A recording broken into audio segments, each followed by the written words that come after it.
Hello everyone. हमने last class में periodic table में पढ़ा था कि पीरियोडिक टेबल में नंबर ऑफ ग्रुप्स और पीरियड अगर आपको बताना है, लेट्स से ये पीरियोडिक टेबल है और कुछ ऐसा ही है, ऑलराइट। तो पीरियोडिक टेबल में अगर आपको कोई एलिमेंट दे दे और अगर आपको उस एलिमेंट का ब्लॉक बताना है, ग्रुप बताना है और पीरियड बताना है, आप बहुत ईजिली बता सकते हो। क्लियर है? मैंने इसके लिए आपको 3 मेथड सिखाया था। फिर हमने कुछ और भी देखा था, मतलब कि डायगोनल रिलेशनशिप क्या होता है। मीन्स ऑल इन ऑल हमने पीरियोडिक टेबल के बारे में बेसिक आइडिया हमें मिल चुका है। क्लियर है? अब नेक्स्ट पार्ट पे अपन जंप करते हैं।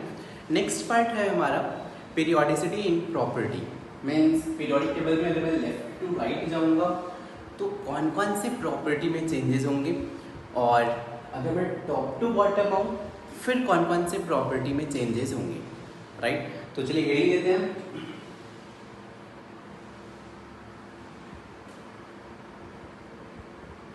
Periodicity in property. इसमें फर्स्ट प्रॉपर्टी पहले हमें पढ़ना है, effective nuclear charge.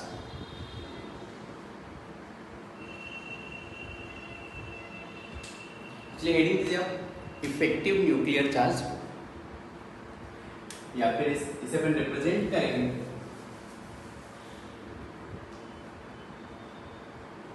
Z effective और Z स्टार से।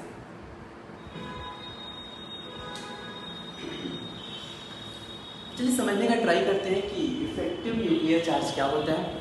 तो इफेक्टिव न्यूक्लियर चार्ज समझने से पहले आपको एक चीज़ समझ में आनी चाहिए, न्यूक्लियर चार्ज क्या होता है। न्यूक्लियर चार्ज मतलब न्यूक्लियस का चार्ज। ये पॉइंट समझ में आ रहा होगा आपको। न्यूक्लियर चार्ज मीन्स न्यूक्लियस पे जितना भी चार्ज होगा इसे हम लोग बोलने वाले हैं न्यूक्लियर चार्ज, राइट। अब यहाँ पे समझते हैं, मान लीजिए अगर 1 इलेक्ट्रॉन होता, लेट्स से अगर यूनी इलेक्ट्रॉनिक सिस्टम होता, यूनी इलेक्ट्रॉनिक सिस्टम होता अगर, तो यूनी इलेक्ट्रॉनिक सिस्टम मीन्स अगर सिंगल इलेक्ट्रॉन है, ऐसे सिचुएशन में क्या होगा, मान लीजिए यहाँ पे प्रोटॉन होगा, let's say atomic number Z है तो Z प्रोटॉन, Z चार्ज होगा और बाहर सिर्फ 1 इलेक्ट्रॉन है। यूनी इलेक्ट्रॉनिक सिस्टम का मतलब यही होता है कि यहाँ पे न्यूक्लियस रहेगा, न्यूक्लियस के बाहर जस्ट 1 इलेक्ट्रॉन रहेगा। क्लियर? तो आपको एक चीज समझ में आ रहा होगा, इस इलेक्ट्रॉन पे Z प्रोटॉन का अट्रैक्शन हो रहा होगा। मीन्स इस इलेक्ट्रॉन को कितने प्रोटॉन अट्रैक्ट कर रहे होंगे, Z प्रोटॉन अट्रैक्ट कर रहे होंगे। ये पॉइंट समझ में आ रहा होगा, बिकॉज प्रोटॉन पे प्लस चार्ज होता है, इलेक्ट्रॉन पे माइनस चार्ज होता है। इस इलेक्ट्रॉन को Z प्रोटॉन अट्रैक्ट कर रहे होंगे। आप बोल सकते हो कि इस इलेक्ट्रॉन को कितने प्रोटॉन का अट्रैक्शन फील हो रहा है। फिर से स्टेटमेंट रिपीट कर रहा हूँ, इस इलेक्ट्रॉन को कितने प्रोटॉन का अट्रैक्शन फील हो रहा है। तो आपका आंसर होगा, सिंस यहाँ पे Z प्रोटॉन है तो Z प्रोटॉन अट्रैक्ट कर रहे हैं तो Z प्रोटॉन का अट्रैक्शन फील हो रहा होगा। बहुत ही सिंपल है। लेकिन अगर मल्टी इलेक्ट्रॉनिक सिस्टम होगा, मल्टी इलेक्ट्रॉनिक सिस्टम है अगर, तो मल्टी इलेक्ट्रॉनिक सिस्टम में क्या होगा, प्रोटॉन तो होंगे लेकिन बहुत सारे इलेक्ट्रॉन है। अब सोचिए सिचुएशन कैसा होगा। मीन्स यहाँ पे Z प्रोटॉन तो है, मान लेते हैं कि अगर एटॉमिक नंबर Z है तो Z प्रोटॉन होंगे।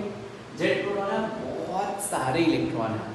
मीन्स मान लीजिए फर्स्ट शेल में कुछ इलेक्ट्रॉन होंगे, फिर इधर भी इलेक्ट्रॉन होंगे, जैसे बहुत सारे इलेक्ट्रॉन है मान लेते हैं। जैसे इस केस में मैंने माना जस्ट 3 इलेक्ट्रॉन है जैसे। अब ये जो वैलेंस इलेक्ट्रॉन है, valence electron means outermost shell में इलेक्ट्रॉन। ये जो आउटर मोस्ट शेल में इलेक्ट्रॉन है इस इलेक्ट्रॉन पे जेड प्रोटॉन का अट्रैक्शन हो रहा होगा। यहाँ पे जेड प्रोटॉन का अट्रैक्शन हो रहा होगा। मैं चलो इसे रिप्रेजेंट करूँ Fa। Fa means attractive force. तो जो वैलेंस इलेक्ट्रॉन है इस पे जेड प्रोटॉन का अट्रैक्शन फील हो रहा होगा, लेकिन साथ में यहाँ पे एक और फोर्स वर्क कर रहा होगा। कौन सा फोर्स? तो इलेक्ट्रॉन एंड इलेक्ट्रॉन में रिपल्शन होगा। मीन्स यहाँ पे ये इलेक्ट्रॉन इस इलेक्ट्रॉन पे रिपल्शन इस डायरेक्शन में फेस करेगा, ये इलेक्ट्रॉन इस इलेक्ट्रॉन पे डायरेक्शन रिपल्शन इस डायरेक्शन में फेस करेगा। इन दोनों रिपल्सिव फोर्सेस का अगर मैं वेक्टर देखूं तो कुछ रैंडम डायरेक्शन होगा, अपने को नहीं पता। मान लेते चलिए एफ रिपल्शन है। एफ रिपल्शन क्या है? तो F repulsion is net repulsive force on this electron from remaining electron. जितने भी रिमेनिंग इलेक्ट्रॉन होंगे इनके कारण इलेक्ट्रॉन पे जो भी रिपल्सिव फोर्स लग रहा होगा इसे हम लोग बोल रहे हैं एफ रिपल्शन। क्लियर है? तो यार आपको वैसे पता है कि यूजुअली न्यूट्रल एटम में जितने प्रोटॉन होते हैं उतने ही इलेक्ट्रॉन होते हैं। क्लियर है? मान लीजिए अगर 10 प्रोटॉन होगा तो इलेक्ट्रॉन भी न्यूट्रल एटम में कितने होंगे? 10 इलेक्ट्रॉन होंगे। तो यहाँ पे 10 प्रोटॉन था और रिमेनिंग 10 इलेक्ट्रॉन थे। 10 इलेक्ट्रॉन में 1 इलेक्ट्रॉन पे तो मैं रिपल्शन या अट्रैक्शन कैलकुलेट कर रहा हूँ, तो रिमेनिंग इलेक्ट्रॉन कितने होंगे? मीन्स अगर मान लीजिए 10 प्रोटॉन का अट्रैक्शन लग रहा होगा तो रिपल्शन कितने इलेक्ट्रॉन का लग रहा होगा? तो ये रिपल्शन इस पे 9 इलेक्ट्रॉन का लग रहा होगा। ये पॉइंट समझने का ट्राई करें। कोई 10 प्रोटॉन थे तो 10 इलेक्ट्रॉन थे। 10 इलेक्ट्रॉन में से 1 इलेक्ट्रॉन पे मैं कैलकुलेशन कर रहा हूँ, तो रिमेनिंग कितने इलेक्ट्रॉन उस पर रिपल्शन करेंगे? आपका आंसर होगा 9 इलेक्ट्रॉन उस इलेक्ट्रॉन को रिपेल करेंगे। क्लियर है? तो 10 प्रोटॉन अट्रैक्ट कर रहे हैं और 9 इलेक्ट्रॉन रिपेल कर रहे हैं, और सिंस ये इलेक्ट्रॉन मूव करेंगे तो इनका डायरेक्शन भी रैंडम होगा। क्लियर है? डायरेक्शन भी रैंडम होगा। अब इतना तो बोल सकते हो यार कि ये जो 10 प्रोटॉन का अट्रैक्शन है, F attraction will be greater than F repulsion. Means attractive force repulsive force से ऑलवेज ज़्यादा होगा। तो अब यहाँ पे नेट अट्रैक्टिव फोर्स कितना होगा? इस इलेक्ट्रॉन पे net attractive force F net या फिर इफेक्टिव अट्रैक्टिव फोर्स कितना होगा? Fa minus Fr। आपने फिजिक्स में पढ़ा होगा, कोई लेट्स से यहाँ पे m मास का ऑब्जेक्ट है, इस साइड अगर 10 न्यूटन का फोर्स लग रहा है, इस साइड अगर 5 न्यूटन का फोर्स लग रहा है, तो नेट फोर्स कितना हो जाएगा? F net will be 10 minus 5 Newton. ये पॉइंट समझ में? तो आपको यहाँ से समझ में आया होगा यार कि अब ये जो इलेक्ट्रॉन है मल्टी इलेक्ट्रॉनिक स्पीसीज में इस इलेक्ट्रॉन पे net attraction Fa means attractive force due to proton minus repulsive force due to electron means remaining electron होगा। क्लियर है? मीन्स हमने यहाँ से एक चीज सीखा कि इस केस में क्या था, यूनि इलेक्ट्रॉनिक सिस्टम में क्या था, प्रोटॉन अगर जेड थे तो ये इलेक्ट्रॉन जेड प्रोटॉन का अट्रैक्शन फील कर रहा था, ये Fa फील कर रहा था, F नेट यहाँ पे will be equal to Fa होगा। जितने प्रोटॉन है उसका एग्जैक्ट अट्रैक्शन ये फील करेगा। लेकिन मल्टी इलेक्ट्रॉनिक सिस्टम में क्या होगा, जेड प्रोटॉन है तो ये इलेक्ट्रॉन एग्जैक्टली जेड प्रोटॉन का अट्रैक्शन फील नहीं करेगा, net force Fa minus Fr होगा। मीन्स नेट फोर्स कुछ अमाउंट से डिक्रीज हो जाएगा। ये पॉइंट समझ में आया? मल्टी इलेक्ट्रॉनिक सिस्टम में ये जो इस इलेक्ट्रॉन पे नेट अट्रैक्शन है जेड प्रोटॉन के कारण वो Fa नहीं रहेगा, इसमें से कुछ वैल्यू कम हो जाएगा। लेट्स से यहाँ पे Fr से कम हो रहा है। ये पॉइंट समझ में आया?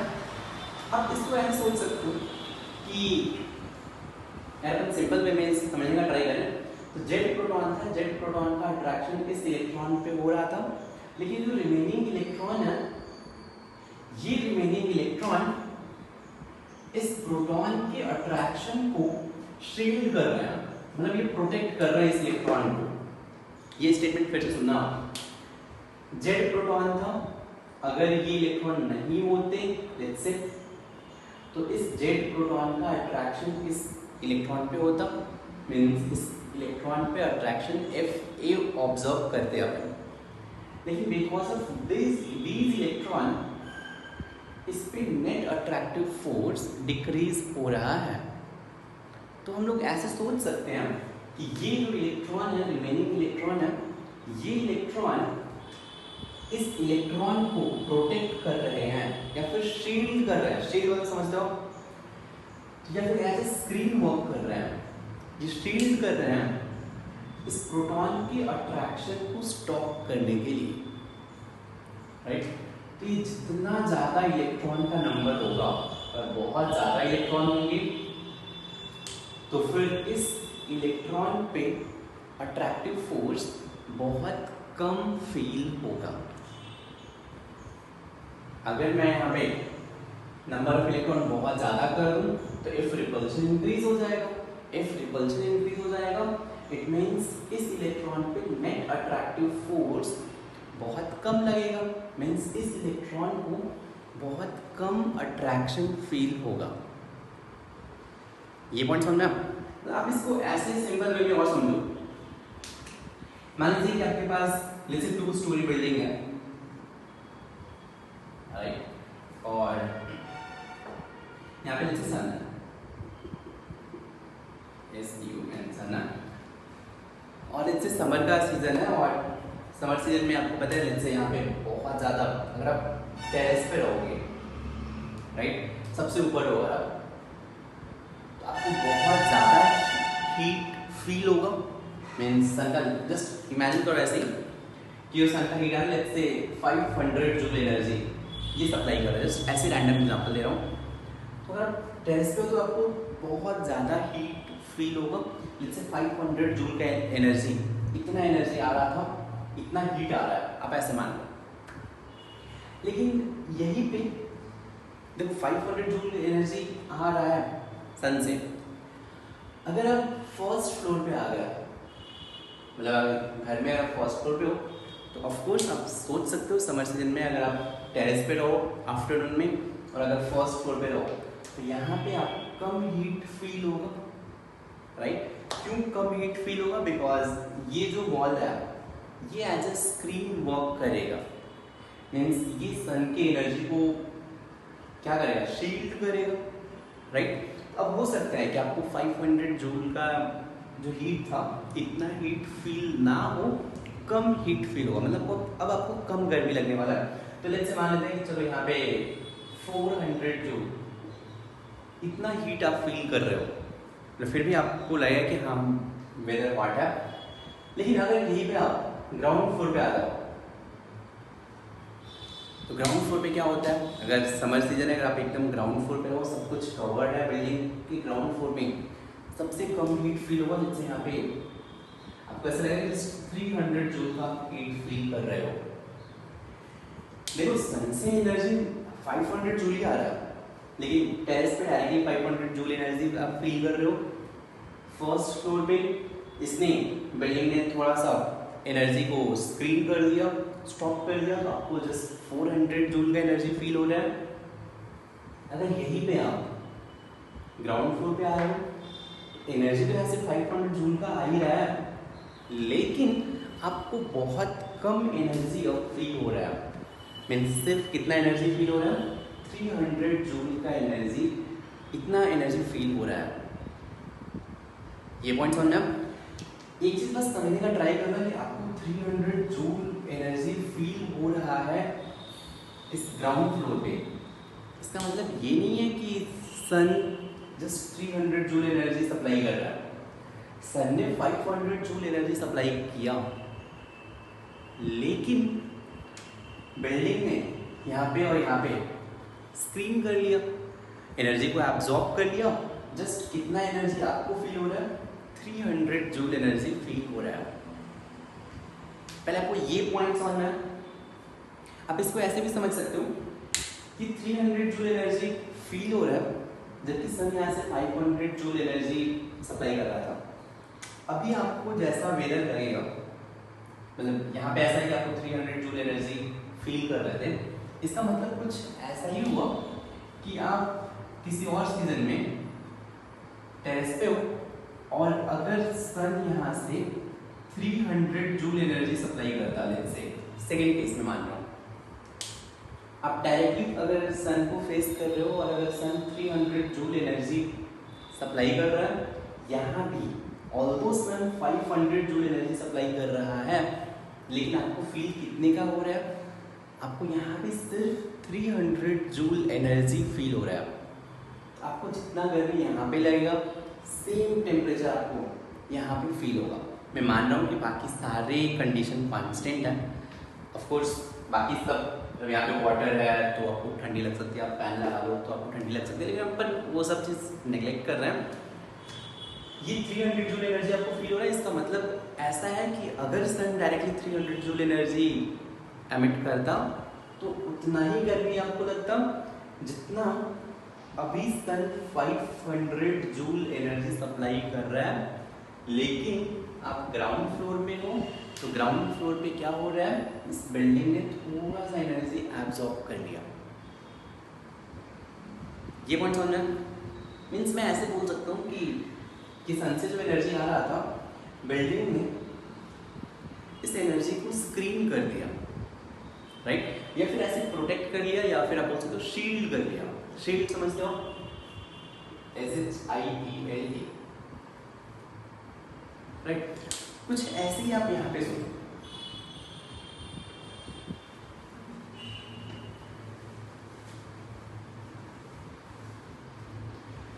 अब यहाँ पे सोचते हैं, इस केस में जेट प्रोटॉन थे, राइट? इस इलेक्ट्रॉन पे जेट प्रोटॉन का अट्रैक्शन फील हो रहा था बिकॉज यहाँ पे कोई भी शील्ड करने वाला नहीं था। लेकिन इस केस में क्या हुआ, जेट प्रोटॉन है, लेकिन ये इलेक्ट्रॉन क्या कर रहा है, ये इलेक्ट्रॉन इसके अट्रैक्शन को डिक्रीज कर रहे हैं। मीन्स मैं ऐसे बोल सकता हूँ कि इस इलेक्ट्रॉन के कारण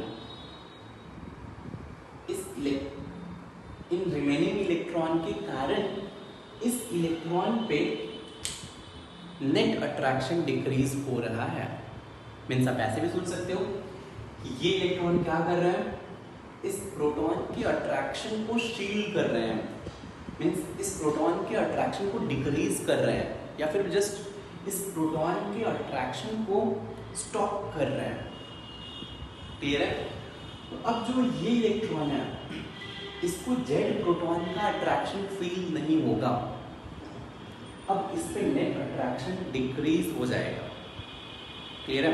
मैं बोल सकता हूँ अब इसको ऐसा रहेगा, जो न्यूक्लियर चार्ज फील होगा Z effective will be Z minus sum term, कोई एक टर्म होगा जिससे न्यूक्लियर चार्ज डिक्रीज हो रहा है। चलो मैं इसको सिग्मा से रिप्रेजेंट कर रहा हूँ, तो Z effective equal to Z minus sigma. ये सिग्मा सिग्मा वैल्यू से न्यूक्लियर चार्ज डिक्रीज हो रहा है, तो सिग्मा को बोलते हैं स्क्रीनिंग कांस्टेंट या फिर शील्डिंग कांस्टेंट। फिर से आप समझिए, अगर मल्टी इलेक्ट्रॉनिक सिस्टम है तो ये न्यूक्लियर चार्ज Z है, Z is nuclear charge means charge on nucleus. लेकिन मल्टी इलेक्ट्रॉनिक सिस्टम में क्या होता है, ये रिमेनिंग इलेक्ट्रॉन इस चार्ज को शील्ड करते हैं, तो अपने इलेक्ट्रॉन पे, वैलेंस इलेक्ट्रॉन पे नेट न्यूक्लियर चार्ज कम फील होगा, राइट? कितने अमाउंट से कम फील होगा, सिग्मा अमाउंट से कम फील होता है। अभी सिग्मा का वैल्यू कैसे कैलकुलेट करेंगे वो सीखना है, राइट? तो ऐसे इफेक्टिव न्यूक्लियर चार्ज का डेफिनेशन क्या होगा, तो effective nuclear charge is nuclear charge field bye electron. ये इलेक्ट्रॉन कितना न्यूक्लियर चार्ज फील कर रहा है, इस केस में ये जेड न्यूक्लियर चार्ज फील करेगा, लेकिन इस केस में ऑल्दो न्यूक्लियर चार्ज जेड है, लेकिन इसको जेड फील नहीं होगा। इसको क्या फील होगा? जेड से कम न्यूक्लियर चार्ज फील होगा। तो जितना भी न्यूक्लियर चार्ज फील होगा इसे बोलते हैं इफेक्टिव न्यूक्लियर चार्ज। इसलिए ये लिख लीजिए और ये डेफिनेशन लिखिए आप।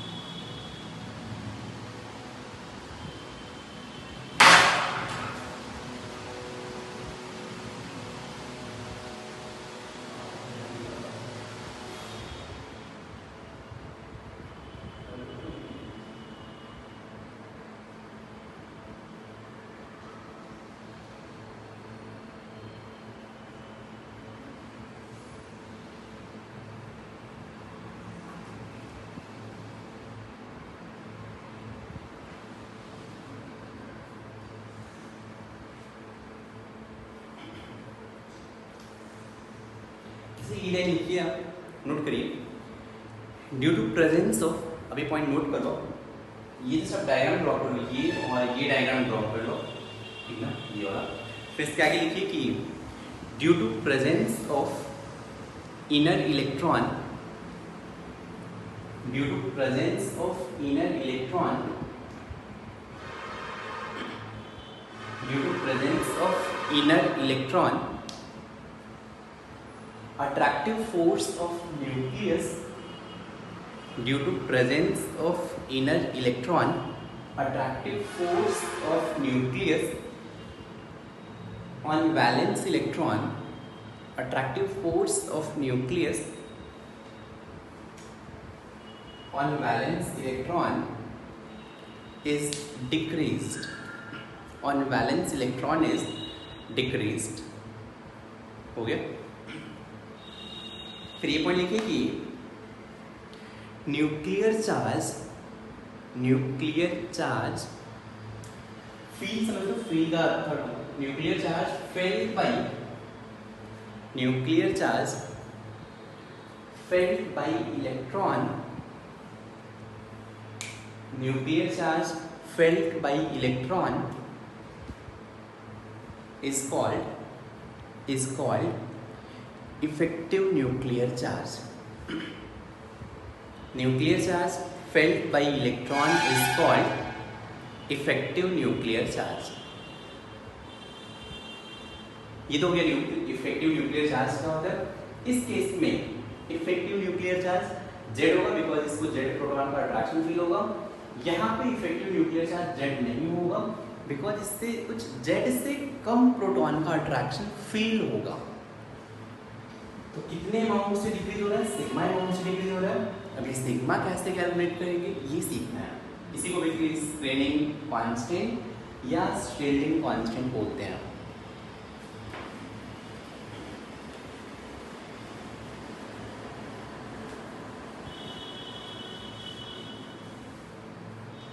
चलिए हम हेडिंग देते हैं,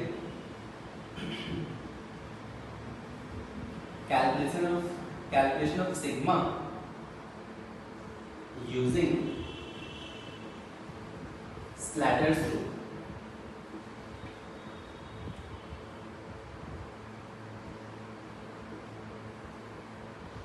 ये सिग्मा कैसे कैलकुलेट करेंगे इसके लिए स्लैटर ने एक रूल दिया। फिर से बोलो, वो स्लैटर ने रूल दिया था, हमें एज इट इज पढ़ना है, ठीक। लिखिए calculation of sigma using Slater's rule. तो चलिए ये रूल क्या है ये देखते हैं। लिखिए पहला point, write electronic configuration of element, write electronic configuration of element, write electronic configuration of element in increasing order of n, in increasing order of n, मीन्स इंक्रीजिंग ऑर्डर ऑफ एन में आपको इलेक्ट्रॉनिक कन्फिगरेशन लिखना है। मतलब समझे हम, जैसे आपको आयरन का इलेक्ट्रॉनिक कन्फिगरेशन लिखना है, 26 हो जाए। अब ऐसे लिख दो 1:2, 2:2, 2p6, 3:2, 3p6, 4:2, 3d6। देखो ये हो गया इलेक्ट्रॉन फिल करने का तरीका। मतलब पहले इलेक्ट्रॉन 1s में जाएगा, फिर 2s में, फिर 2p में, फिर 3s में, फिर 3p में, फिर 4s में, लास्ट में 3d में जाएगा। क्लियर है? ये तो हो गया कि अपन ने इस ऑर्डर में लिखा जैसे इलेक्ट्रॉन फिल हो रहे थे। लेकिन अब हम क्या करने वाले हैं, इंक्रीजिंग ऑर्डर ऑफ n में, जैसे इसका n1 है, इसका n2 है, इसका n2 है, इसका 3 है, 3 है, 4 है, 3 है, तो हम लोग इंक्रीजिंग ऑर्डर ऑफ n में इस इलेक्ट्रॉनिक कन्फिग्रेशन को क्लब करने वाले हैं। इलेक्ट्रॉन फिर से ऐसे फिल होंगे, लेकिन आप इसको ऐसे भी लिख सकते हो। लिखने का ये मेथड है, आप ऐसे लिखो 1:2, 2:2, 2p6, 3:2, 3p6, 3d6, 4:2। मतलब मैंने 1 को एक साथ लिख लिया, 2 को एक साथ लिख लिया, 3 को एक साथ लिख लिया, 4 को एक साथ लिख लिया। क्लियर है? तो अब ये लिख लो। Point number 2,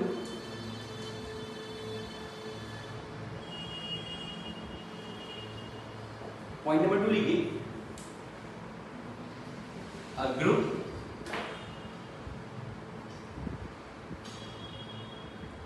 NS NP together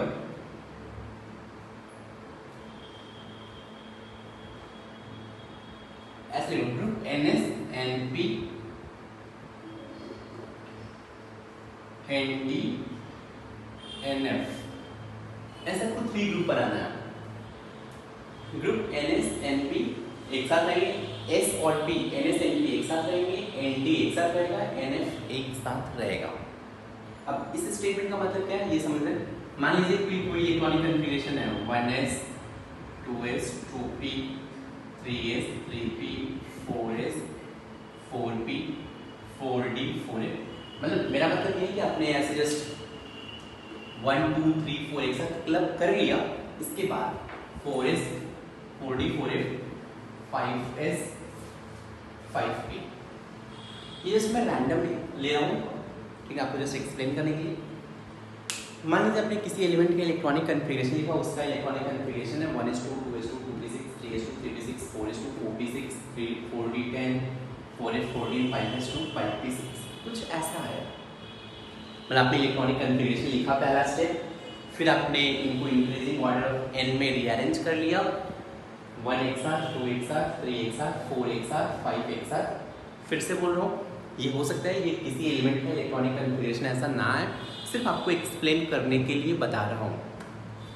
आपको क्या करना है, ग्रुप बनाना है। ग्रुप कैसे बनाना है, NS NP को एक साथ, तो 1s को आप एक साथ रख लो, 2s 2p को एक साथ रख लो, 3s 3p को एक साथ रख लो, 4s 4p को एक साथ रख लो, 4d को अकेले रखो, 4f को अकेले रखो, 5s 5p को एक साथ रखो। आपको ऐसे ग्रुप बनाना है।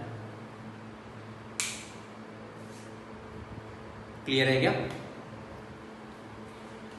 तो लिखिए इसमें second point, group NS NP ND NF together.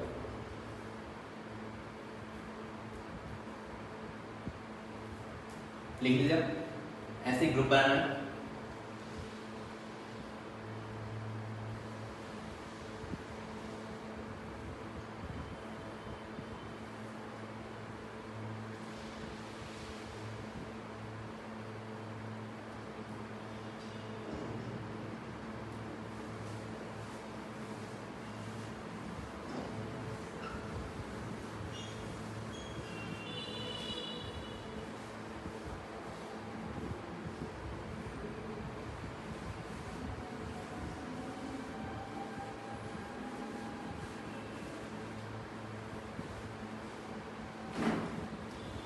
हो गया।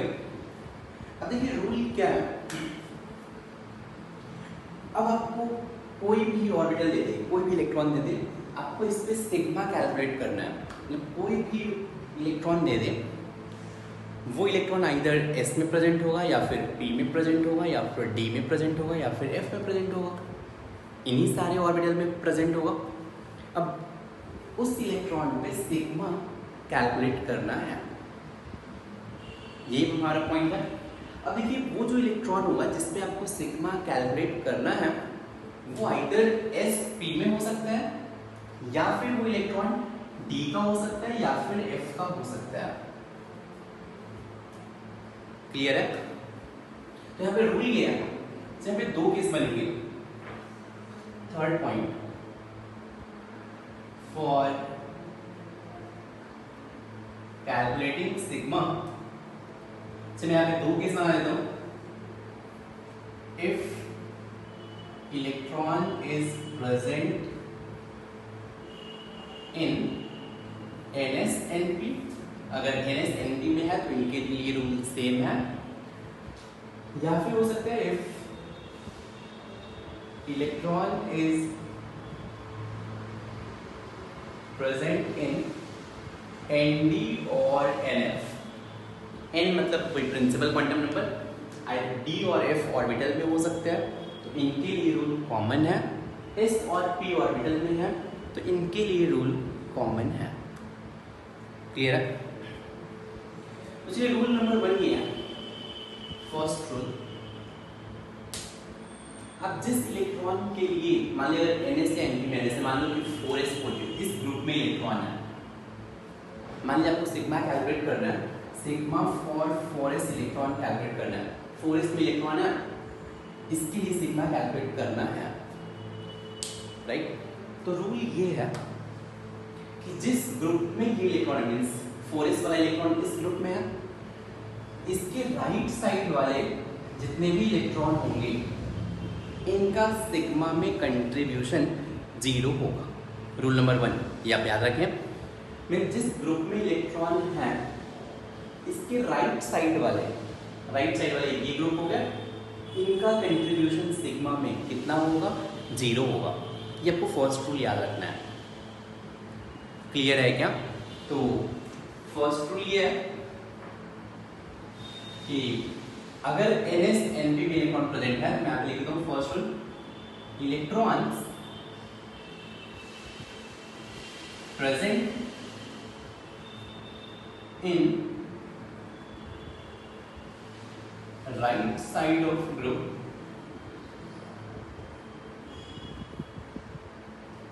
contribute 0 to sigma। जितने भी राइट साइड के ग्रुप है, ग्रुप का मतलब आप समझे, ये ग्रुप है, ये ग्रुप है, ये ग्रुप है, ये ग्रुप है, ये ग्रुप है, ये ग्रुप है और ये ग्रुप है। तो अगर इलेक्ट्रॉन 4s40 में लेंथ से प्रेजेंट है तो 4s में प्रेजेंट है तो इसके राइट साइड वाले जितने भी इलेक्ट्रॉन होंगे इन सब में अगर इलेक्ट्रॉन होंगे उनका सिग्मा में कंट्रीब्यूशन 0 होगा। ये रूल यहाँ भी वैलिड है। मान लीजिए 4d में इलेक्ट्रॉन है तो जितने भी इलेक्ट्रॉन 4d के राइट साइड में होंगे इन सबका कंट्रीब्यूशन 0 होगा। यहाँ भी लिख लीजिए सेम है, electron present in right side of group contribute 0 to sigma। Point number 2, मान लीजिए 4s में इलेक्ट्रॉन है, लेट्स से ये 4s2 था, 4p6 था, इधर 4d10, 4s14 है, कुछ आप ऐसे मान लें। इधर जितने भी इलेक्ट्रॉन होंगे सबका कंट्रीब्यूशन सिग्मा में, अगर आपको सिग्मा कैलकुलेट करना है 4s के लिए, इन सबका कंट्रीब्यूशन 0 हो गया, राइट? अब 4s इलेक्ट्रॉन के लिए आपको सिग्मा कैलकुलेट करना है। 4s ऑर्बिटल में एक इलेक्ट्रॉन होगा, इस पे सिग्मा कैलकुलेट करना है। तो सिग्मा आता क्यों है? Because of repulsion of remaining electron. जो भी रिमेनिंग इलेक्ट्रॉन होंगे वो 4s वाले इलेक्ट्रॉन पे रिपल्शन क्रिएट करेंगे। क्लियर है? तो इस ग्रुप में ये 4s वाला इलेक्ट्रॉन इस ग्रुप में है, इस ग्रुप में 1 इलेक्ट्रॉन के लिए तो आप ये कैलकुलेशन कर रहे हो, रिमेनिंग इलेक्ट्रॉन कितने हैं? देखिए इस ग्रुप में टोटल 8 इलेक्ट्रॉन है, राइट? 8 में से 1 इलेक्ट्रॉन पे तो मैं कैलकुलेशन कर रहा हूँ, तो रिमेनिंग इलेक्ट्रॉन कितने होंगे? 7 इलेक्ट्रॉन रिमेनिंग होंगे, right. Second point, remaining electron present in the same group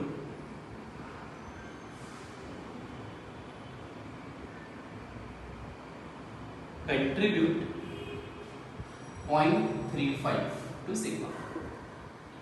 means जैसे अगर 4s इलेक्ट्रॉन के लिए अगर आपको सिग्मा कैलकुलेट करना है तो 4s इलेक्ट्रॉन के लिए 7 इलेक्ट्रॉन रिमेनिंग होंगे, उन 7 इलेक्ट्रॉन का कंट्रीब्यूशन कितना होगा? 1 इलेक्ट्रॉन का कंट्रीब्यूशन 0.35 होगा, तो कंट्रीब्यूट 0.35 ईच लिख लो आप, कंफ्यूजन नहीं होगा, ईच टू सिग्मा। तो 1 इलेक्ट्रॉन का कंट्रीब्यूशन सेम ग्रुप में अगर है तो कंट्रीब्यूशन 0.35 है, 7 इलेक्ट्रॉन होंगे तो 7 इलेक्ट्रॉन का कंट्रीब्यूशन सिग्मा में कितना हो जाएगा? 7 × 0.35। यहाँ भी ये रूल सेम होगा। Second, remaining electron present in the same group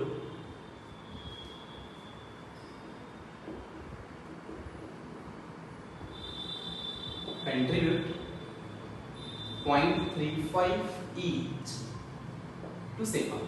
means यहाँ पे अगर मान लो आप 4D के लिए कैलकुलेट कर रहे हो, 4D में 10 इलेक्ट्रॉन है, 10 में से 1 इलेक्ट्रॉन के लिए आप कैलकुलेट कर रहे हो, तो रिमेनिंग कितने हुए इलेक्ट्रॉन?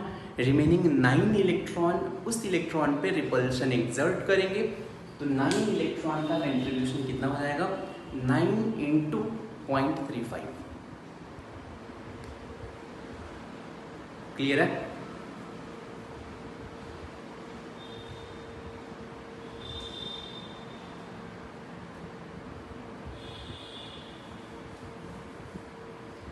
पॉइंट नंबर 3, अब मान लो ये NS पे इलेक्ट्रॉन 4s पे इलेक्ट्रॉन था, तो जितने भी n-1 वाले इलेक्ट्रॉन होंगे, n-1 मतलब 3 वाले 3s 3p 3d वाले इलेक्ट्रॉन होंगे, ठीक ना। तो electron present in n-1 shell contribute 0.85 each to sigma। अगर 4s इलेक्ट्रॉन के लिए आप कैलकुलेट कर रहे हो तो 3n-1 मतलब 3s 3p 3d, इन सब में जितने भी इलेक्ट्रॉन होंगे सबका कंट्रीब्यूशन 0.85 होगा। और चलिए मैं ये भी पॉइंट नंबर 4 लिख देता हूँ, इलेक्ट्रॉन प्रेजेंट इन n-2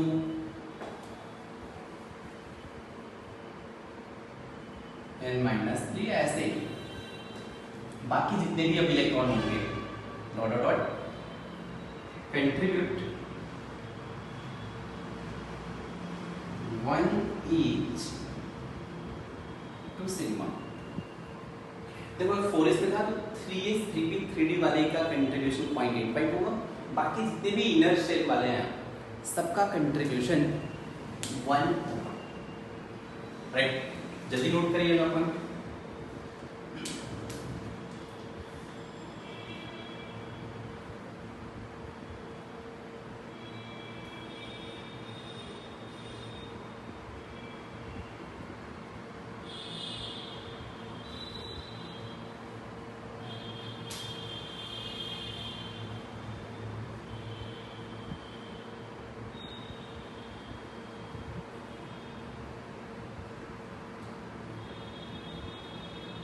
नोट कर लिया आपने? थोड़ा सा देखो ये लर्न करना थोड़ा सा डिफिकल्ट है, लेकिन फिर से 2-3 बार पढ़ो आपको ये लर्न हो जाएगा। इधर अगर हम बात करें थर्ड केस है, इधर रूल थोड़ा सा सिंपल है। इधर रूल क्या है कि लेट्स से आप 4D के लिए कैलकुलेट कर रहे थे, राइट। तो इधर इसके राइट वाले ग्रुप जितने भी हैं 4a 5s 5p सबका कंट्रीब्यूशन 0। 4D वाले ग्रुप में जितने भी इलेक्ट्रॉन होंगे, जितने भी रिमेनिंग इलेक्ट्रॉन होंगे इनका कंट्रीब्यूशन 0.35। यहाँ पे रूल ये है, इसके लेफ्ट साइड में जितने भी ग्रुप हैं, इसके लेफ्ट में अगर 4D में इलेक्ट्रॉन है 4D के लेफ्ट साइड में जितने भी ग्रुप हैं, ग्रुप की बात कर रहा हूँ मैं, सारे ग्रुप का कंट्रीब्यूशन, जितने भी इलेक्ट्रॉन होंगे उन ग्रुप में, सारे इलेक्ट्रॉन का कंट्रीब्यूशन 1 होगा। इनसे यहाँ पे 3, 4 दो रूल नहीं है, बस एक ही रूल है। Electron present in left side of group contribute 1 each to sigma। मतलब इस ग्रुप का 4D में अगर कैलकुलेट कर लो तो 4s, 4p, 3s, 3p, 3d, 1s, 2s, 2p, जितने भी इधर लेफ्ट साइड में ग्रुप हैं सब सारे इलेक्ट्रॉन का कंट्रीब्यूशन 1 होगा। ठीक, चलिए नोट कर लीजिए वाला पॉइंट।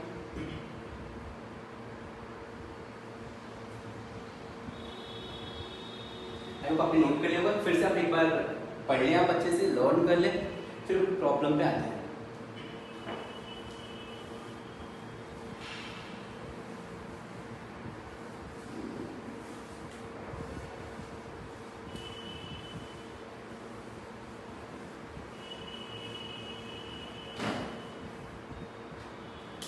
चलिए यहाँ पे बात करते हैं कार्बन है। कार्बन के एटॉमिक नंबर 6 है, इसका इलेक्ट्रॉनिक कन्फिगरेशन देखें तो 1s2, 2s2, 2p, 2 होता है। क्लियर है? आपको क्या करना है, 2p के लिए, जैसे 2p है, सिग्मा फॉर 2p कैलकुलेट करना है। कैसे कैलकुलेट करेंगे तो यहाँ पे देखिए, क्लब करिए, पहले ग्रुप बनाइए 1s, 2s, 2p वाले। इस ग्रुप में राइट साइड में तो कोई इलेक्ट्रॉन है ही नहीं, यहाँ पे 1 इलेक्ट्रॉन पे मैं सिग्मा कैलकुलेट कर रहा हूँ।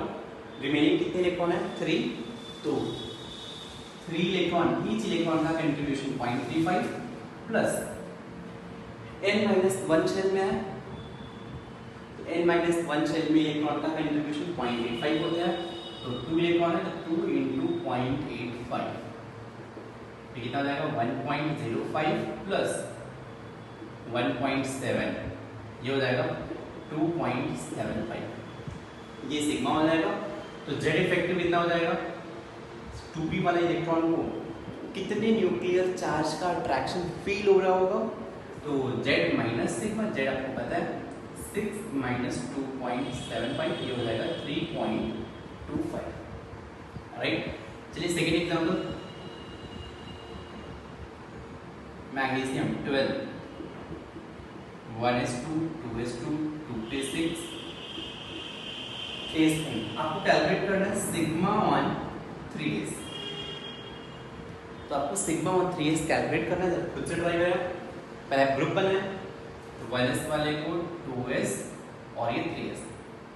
अब तो 3s पे मुझे सिग्मा कैलकुलेट करना है, 1 इलेक्ट्रॉन है और इसी पे मैं सिग्मा कैलकुलेट कर रहा हूँ, तो यहाँ पे रिमेनिंग इलेक्ट्रॉन 0 है, तो चलिए यहाँ पे मैं लिख देता हूँ 0 × 0.35 प्लस n-1 में 6 इलेक्ट्रॉन है, इनका कंट्रीब्यूशन 6 × 0.85 प्लस अब रिमेनिंग जितने भी इलेक्ट्रॉन हैं सबका कंट्रीब्यूशन 1 होता है, तो 2 इलेक्ट्रॉन है 2 × 1, तो ये कितना हो जाएगा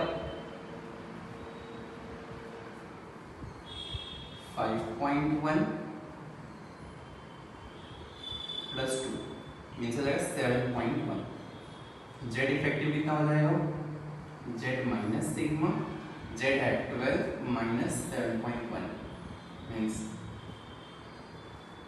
4.9, ये हो गया Z इफेक्टिव। मीन्स मैग्नीशियम के पास ऑल्दो 12 प्रोटॉन है, लेकिन आप ऐसे ही इमेजिन करो कि 3s में इलेक्ट्रॉन है उसको कितने प्रोटॉन का अट्रैक्शन फील हो रहा होगा, तो जस्ट उसको 4.9 प्रोटॉन का अट्रैक्शन फील हो रहा होगा। आप ऐसे इमेजिन कर सकते हैं। नेक्स्ट एग्जांपल पे आते हैं।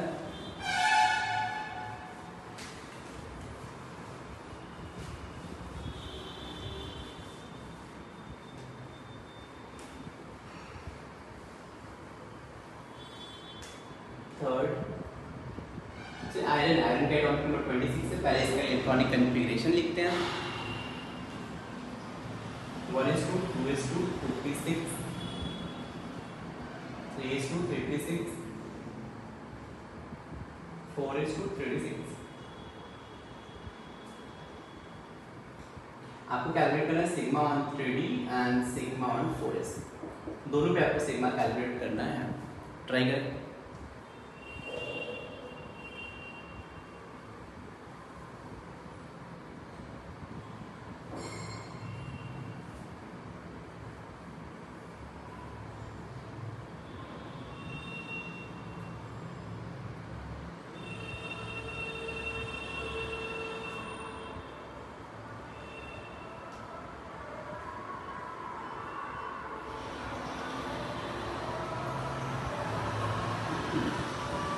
तो यहाँ पे कैसे ट्राई करेंगे सिग्मा ऑन 3d कैलकुलेट करना है। तो सबसे पहले अपन इनको इंक्रीजिंग ऑर्डर ऑफ n में क्लब करेंगे। पहले तो पहला पॉइंट ये होना चाहिए कि 1:2 2:2 2:6 3:2 3:6 3:6 4:2।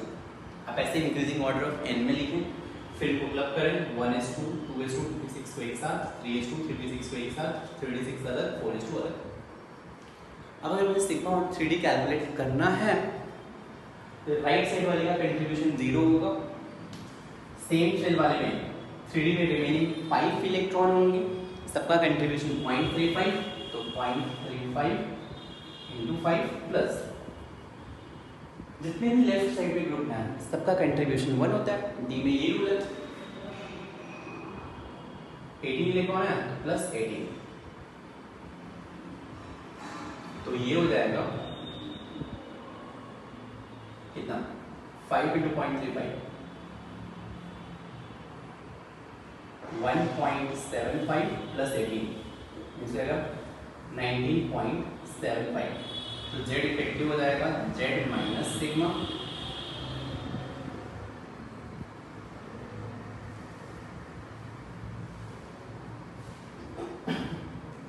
तो ये हो जाएगा कितना 6.25। 4s के लिए अगर अपन देखें तो 4s में 2 इलेक्ट्रॉन है, 1 इलेक्ट्रॉन रिमेनिंग होगा, तो इसका कंट्रीब्यूशन 1 इंटू 0.35 प्लस अगर अपन आई की बात करें तो n-1 में लिखेंगे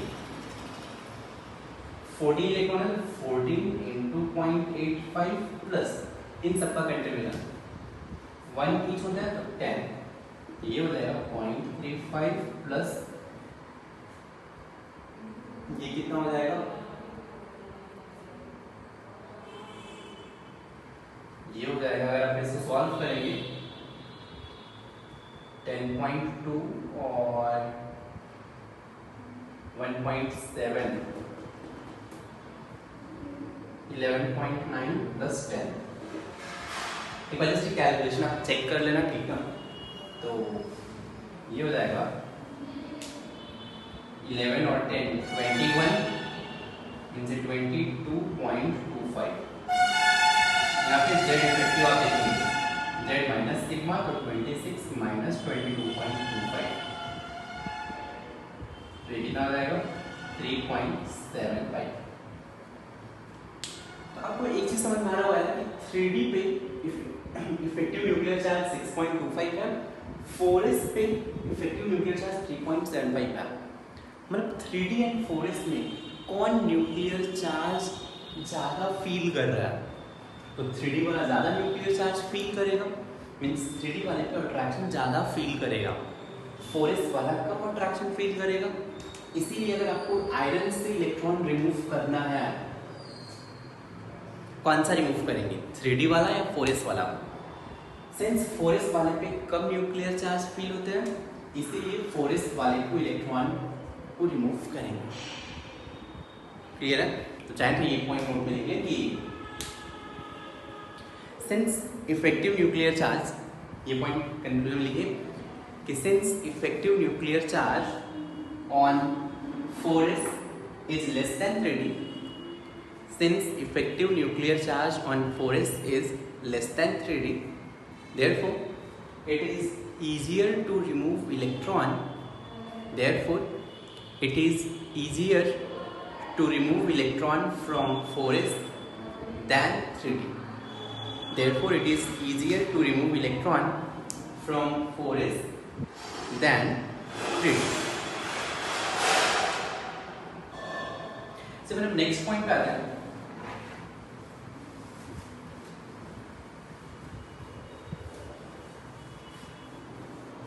एक और पॉइंट लिख लें नोट में, फॉर 2 इलेक्ट्रॉन सिस्टम, नोट में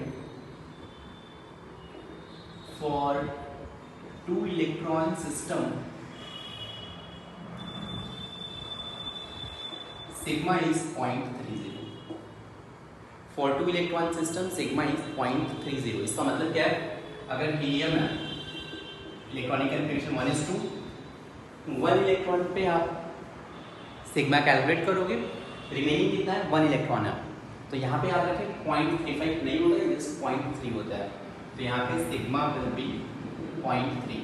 और फॉर एग्जाम्पल H माइनस, यहाँ भी 2 इलेक्ट्रॉन है, यहाँ भी सिग्मा 0.3, लिथियम प्लस, यहाँ भी 1:2 है, यहाँ भी सिग्मा कितना होगा, 0.3 होगा।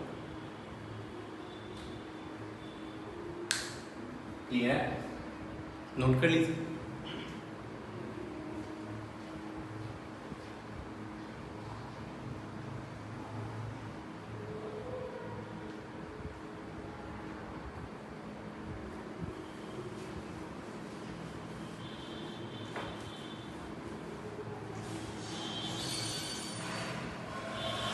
एक पॉइंट आप और नोट कर, इसको नेक्स्ट नोट में, अगर ये पॉइंट नंबर 1 है तो इसको पॉइंट नंबर 2 लिख लें। देखिए for same value of n, अगर n का वैल्यू सेम है तो ऑर्डर ऑफ सिग्मा ns, फिर np, फिर nd, फिर nf। S का शील्डिंग इफेक्ट सबसे ज्यादा होता है, फिर P का, फिर D का, फिर F का। S एंड P का रिलेटिवली गुड शील्डिंग इफेक्ट होता है, इनका बहुत ही पुअर शील्डिंग इफेक्ट होता है। ठीक, आपको वैसे बताया था मैंने एटॉमिक स्ट्रक्चर में कि S और P ऑर्बिटल न्यूक्लियस से रिलेटिवली क्लोज होते हैं, D और F ऑर्बिटल न्यूक्लियस से relatively, S and P orbital nucleus से रिलेटिवली पास होते हैं, D and F orbital nucleus से रिलेटिवली दूर होते हैं। ये बताया था मैंने। तो अगर न्यूक्लियर चार्ज को अगर इलेक्ट्रॉन से शील्ड करना है तो जो पास में होगा, जो ऑर्बिटल पास में होगा वो ज्यादा प्रोटेक्ट करेगा, लेकिन अगर जो ऑर्बिटल दूर है, राइट, तो ये ऑर्बिटल, जो ऑर्बिटल रिलेटिवली दूर है, ये इलेक्ट्रॉन को कम प्रोटेक्ट करेगा। मतलब आप इसको ऐसे समझे, जैसे मान लीजिए यहाँ पे इलेक्ट्रॉन है, इसका न्यूक्लियर चार्ज है, अगर इलेक्ट्रॉन यहाँ पे होता तो ये यहीं पे रिवॉल्व करता, राइट, अगर इलेक्ट्रॉन यहाँ पे, ये तो रिवॉल्व भी कर रहा है ना, ऐसे रिवॉल्व करेगा, तो ये इलेक्ट्रॉन मैक्सिमम तो इधर ही रहेगा यार, मैक्सिमम टाइम इधर रहेगा, तो ये इस इलेक्ट्रॉन को शील्ड नहीं कर पाएगा। क्लियर है? आप ऐसे भी समझ सकते हो यार, जैसे मान लो कि कोई, लेट्स से कोई एक्टर है और इसका बॉडीगार्ड है, तो अगर बॉडीगार्ड यहाँ पे पास में रहेगा, राइट, पास में रहेगा तो इस एक्टर को इजीली प्रोटेक्ट कर सकता है, लेकिन अगर ये बॉडीगार्ड यहाँ पे ऐसे मूव कर रहा है, ऐसे राउंड राउंड मूव कर रहा है, और एक बार बॉडीगार्ड इस यहाँ पे मूव कर रहा है, कौन इजीली प्रोटेक्ट करेगा? तो जो पास में है, तो जो ऑर्बिटल पास में होता है वो, उसका शेडिंग कांस्टेंट का वैल्यू ज़्यादा होता है, NS का सबसे ज़्यादा, फिर NP का, फिर ND का, फिर NF का, ये आप ध्यान रखें। चलिए फिर नेक्स्ट पॉइंट पे आते हैं।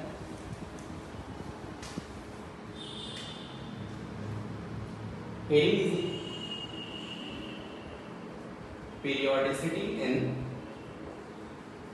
जेड इफेक्टिव, मतलब अगर पीरियोडिक टेबल में अगर अपन लेफ्ट टू राइट जाएं या टॉप टू बॉटम है, तो फिर इफेक्टिव न्यूक्लियर चार्ज का ऑर्डर क्या होगा? इसलिए पहला अपन देख लेते हैं, लेफ्ट टू राइट जाता है, जैसे मान लीजिए लिथियम है, बेरिलियम है, बोरॉन है, कार्बन है, नाइट्रोजन है, ऑक्सीजन है, फ्लोरीन है, नियॉन है। पीरियोडिक टेबल में सेकंड पीरियड में आप लेफ्ट टू राइट जा रहे हो, अगर इनका जेड का वैल्यू देखें तो जेड इसका 3 है, इसका 4 है, 5 है, 6, 7, 8, 9, 10 है। सिग्मा आपको कैलकुलेट करना है, वैलेंस शेल पे सिग्मा कैलकुलेट करना, कैलकुलेट कर सकते हो। ट्राई करिए। लिथियम का जो मैं ये कैलकुलेट करके दिखाया था, लिथियम का एटॉमिक 1:2s1 है, इसके लिए कैलकुलेट करना है तो सिग्मा विल बी यहाँ पे 0.85 इंटू 2 कितना हो जाएगा 1.7। अगर बेरिलियम के लिए कैलकुलेट करें तो आएगा 1:2 2:2, तो sigma for 2:2 will be 0.85 into 2 plus 0.35 means 1.7 plus 0.35 means यहाँ पे 1.7 रहेगा, 0.35 से इंक्रीज हो जाएगा, कितना हो जाएगा चेक करना 2.05 आएगा। बोरॉन पे अगर कैलकुलेट करोगे 1:2 2:2 2p1 तो वैलेंस इलेक्ट्रॉन 2p है, 2p अगर कैलकुलेट करोगे तो ये वैल्यू आएगा 2.4, कार्बन के लिए आएगा ये 2.75, नाइट्रोजन के लिए आने वाला है 3.1, ऑक्सीजन के लिए आएगा 3.45, फ्लोरीन के लिए 3.8 एंड नियॉन के लिए 4.15 आएगा। आप कैलकुलेट कर सकते हो, कैलकुलेट करना आप घर पे प्रैक्टिस करो, ये सिग्मा सबका कैलकुलेट करो। अब देखोगे जेड इफेक्टिव का वैल्यू, ये मैं इरेज कर देता हूँ। तो जेड इफेक्टिव होता है जेड माइनस सिग्मा, जस्ट आपको जेड माइनस सिग्मा कैलकुलेट करना। ये हो गया 1.3, ये हो जाएगा 1.95, ये हो जाएगा 5 माइनस 2.4 2.6, ये हो जाएगा 3.25, फिर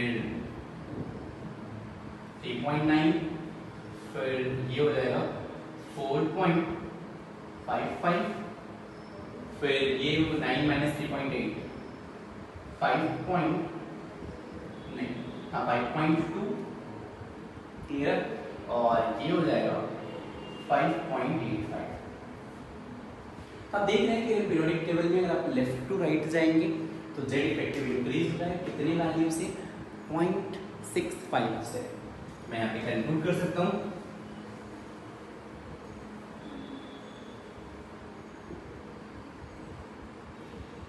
on moving from left to right, Z effective increases by 0.65, तो Z effective increase होता है।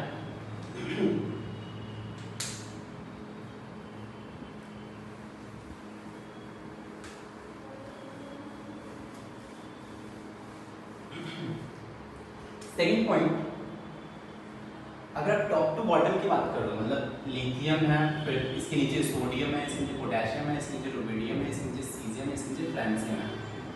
अगर जेड की बात करो तो 3 11 19, फिर 37, फिर 18 ऐड करो 55 और 87, ये इनका जेड है। अगर आप सिग्मा देखोगे, ठीक, तो इसका सिग्मा है आपने कैलकुलेट किया 1.7, राइट। इसका सोडियम का अगर आप सिग्मा कैलकुलेट करोगे,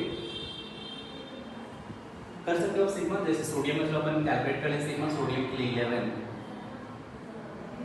1:2 2:2 2p6 3s1, तो सिग्मा फॉर 3s कितना हो जाएगा, ये तो 0, तो ये इसका कंट्रीब्यूशन 8 इंटू 0.85 प्लस 2 कितना आ जाएगा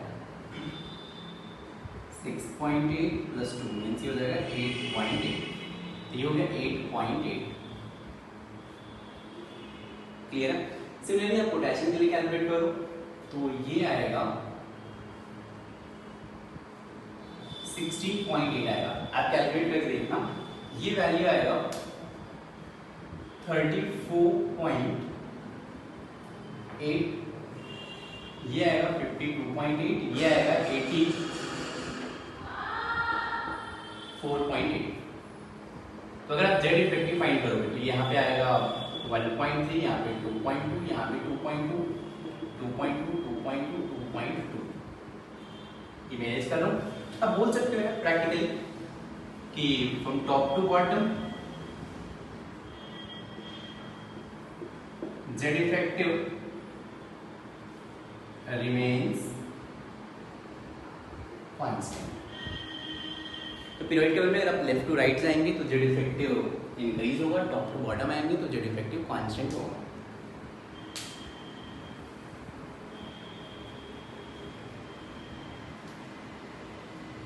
ये हो गया पॉइंट नंबर 3। पॉइंट नंबर 3 ये कि डी ब्लॉक में,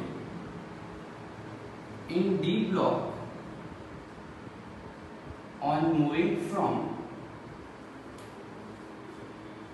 left to right,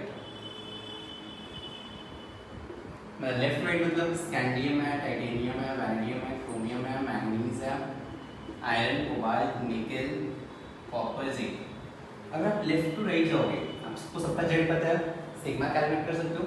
अब चेक करना, देखो कि जेड इफेक्टिव इंक्रीज होता है बाई 0.15। एस और पी ब्लॉक में जेड इफेक्टिव इंक्रीज होता है 0.65 से, लेकिन डी ब्लॉक में लेफ्ट टू राइट मूव करोगे तो जेड इफेक्टिव इंक्रीज होता है कितने से, जस्ट 0.15 से इंक्रीज होता है। ये point number 3। Point number 4,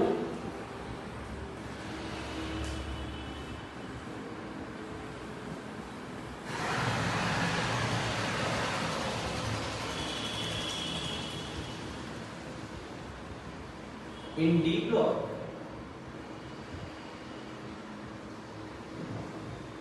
on moving from top to bottom,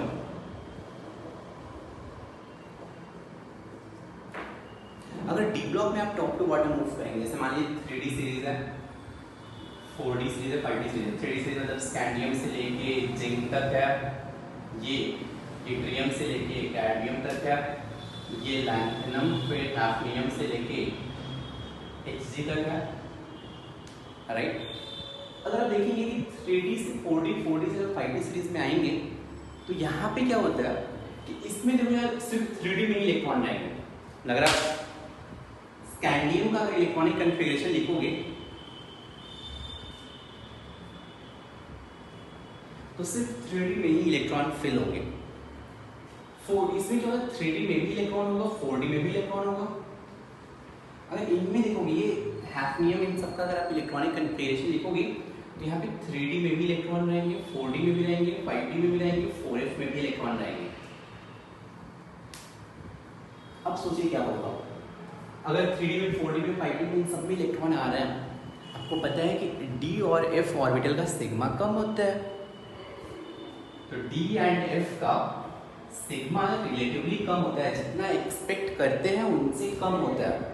तो अगर सिग्मा कम होगा तो जो जेड इफेक्टिव है, Z effective equal to Z minus sigma, right. Sigma relatively कम हो गया, जितना एक्सपेक्ट करते हैं उससे सिग्मा कम होता है। तो अगर सिग्मा रिलेटिवली कम हो गया तो जेड इफेक्टिव क्या होगा, ये इंक्रीज हो जाएगा। इसीलिए अगर आप डी ब्लॉक में टॉप टू बॉटम मूव करोगे तो जेड इफेक्टिव इंक्रीज होगा, top to bottom Z effective increases. ये लाइन याद रखो। क्यों, तो अपन यहां पे लिख सकते हैं due to poor shielding of D and F orbital, due to poor shading of D and F orbital। तो ये हो गया डी ब्लॉक के लिए।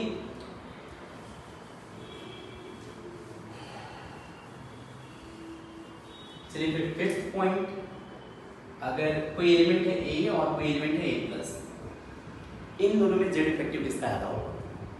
देखिए अगर एटॉमिक नंबर इसका जेड है तो इसका भी एटॉमिक नंबर जेड रहेगा, राइट। लेकिन अगर आप देखा जाए सिग्मा किसका ज्यादा होगा, तो सिग्मा का अगर आप वैल्यू देखोगे, जेड तो दोनों का सेम रहेगा, लेकिन सिग्मा का वैल्यू किसका ज्यादा होगा। सिग्मा मतलब देखिए ए में और A+ में किसमें इलेक्ट्रॉन ज्यादा होंगे, ए में या A+ में।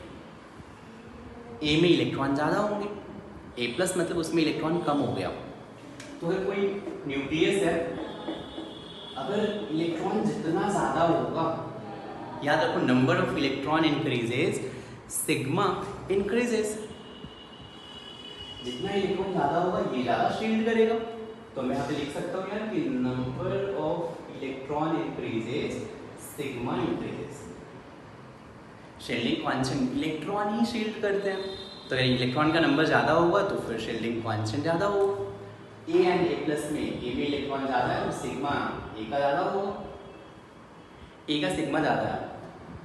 अब सोचिए जेड इफेक्टिव, ये जेड माइनस सिग्मा, दोनों का जेड सेम है और सिग्मा ए का ज़्यादा है, तो अगर ए का सिग्मा ज़्यादा है तो जेड इफेक्टिव किसका ज़्यादा होगा? जेड इफेक्टिव ए प्लस का ज़्यादा होगा, जेड इफेक्टिव ए प्लस का ज़्यादा होगा। मतलब आप यहाँ से ये कंक्लूड कर सकते हो कि positive charge increases, Z effective increases. Last point, अगर मान लीजिए ए है और ए माइनस है, नेगेटिव चार्ज आ रहा है, फिर से जेड देखोगे आप एटॉमिक नंबर दोनों का सेम रहेगा, इन सिग्मा का वैल्यू, इसमें इलेक्ट्रॉन इंक्रीज हो गया तो सिग्मा इसका ज़्यादा हो जाएगा ए माइनस का।